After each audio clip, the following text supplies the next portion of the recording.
Europe 1. Vous écoutez Culture Média sur Europe 1, 9h30, 11h avec Thomas Hill et avec votre invité ce matin, Thomas. Oui, je reçois ce matin le sportif et ancien champion de tennis fauteuil, Michael Jérémiaz, également président et cofondateur de l'association Comme les Autres, puisqu'il y a 20 ans, jour pour jour, le 11 février 2005, était promulguée la loi handicap.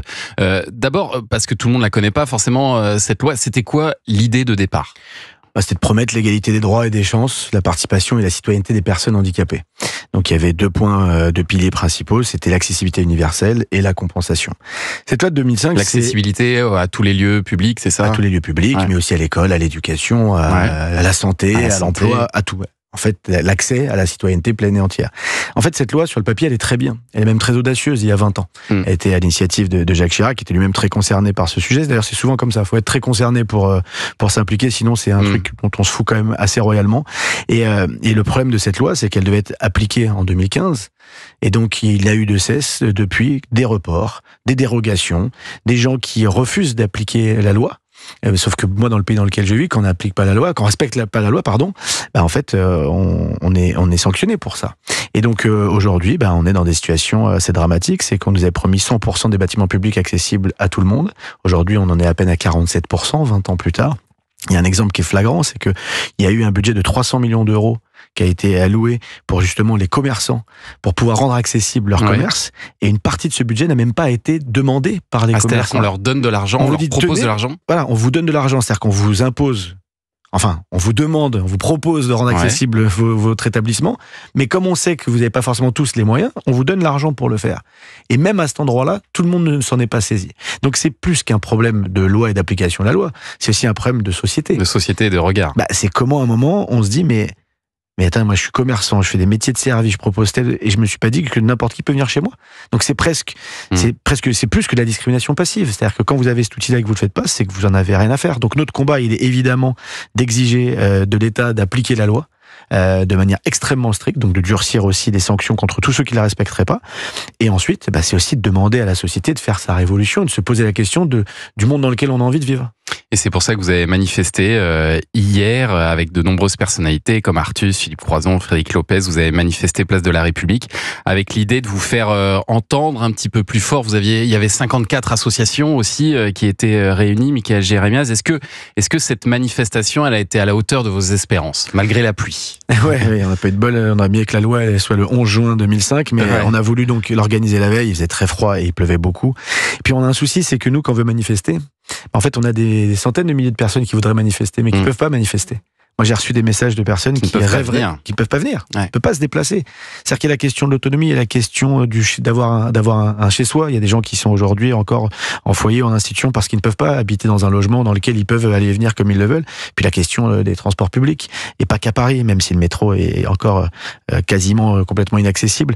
Donc oui, on était contents. Il y avait quelques milliers de personnes hier, vous l'avez dit, des personnalités, et puis un engagement plutôt fort.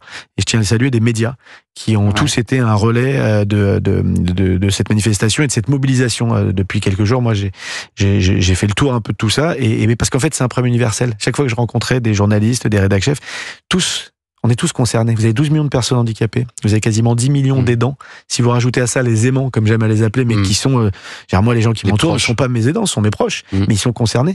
Vous avez plus d'un tiers de la population française, donc on n'est pas une petite minorité. Et donc voilà, moi j'étais touché par le monde qu'il y avait, par les personnalités qui sont engagées, vous les avez citées pour un certain nombre d'entre elles, et voilà, et pour nous, c'est le point de départ, on l'espère, d'une mobilisation nationale où on va être beaucoup plus exigeant qu'on l'a été. Sauf que j'ai l'impression qu'on parle souvent de ce point de départ.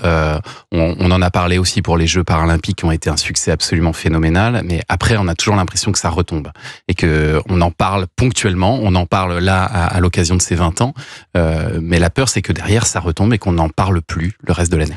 Les Jeux paralympiques, on ne se faisait pas d'illusions, c'est uniquement, dans le meilleur des cas, un accélérateur pour changer le regard, pour transformer la société. Mais c'est pas ça qui fait, ou un film comme Un petit truc en plus d'Artus, ce sont autant d'outils qui contribuent à changer le regard et à ouvrir un peu nos chakras. Mais s'il n'y a pas d'engagement politique fort dans la foulée, s'il n'y a pas de prise de conscience collective, il se passe rien.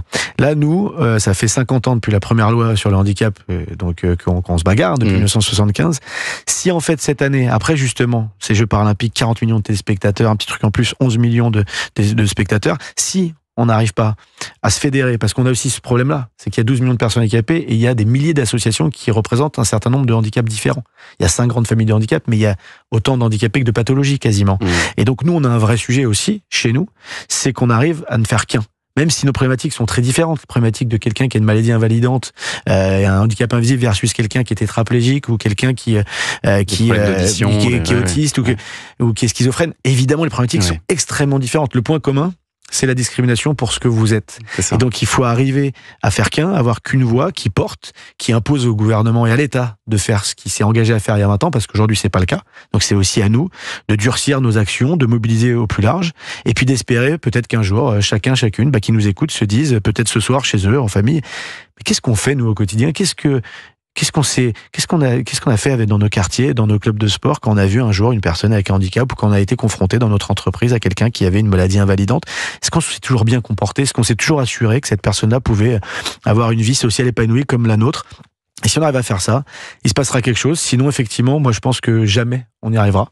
Et que donc, pendant encore des centaines d'années, les personnes handicapées passeront à côté de leur existence. Parce que c'est ça qui se passe aujourd'hui. Donc c'est bien un changement politique, mais c'est un changement de société que vous réclamez, on le comprend, Michaël Jérémias, de changer de regard sur le handicap, et espérons que cet anniversaire de la loi puisse faire enfin un peu bouger les choses et qu'on se retrouve pas dans 20 ans avec le même triste constat. Restez avec nous, Michaël Jérémias, pour suivre l'actu des médias dans un instant.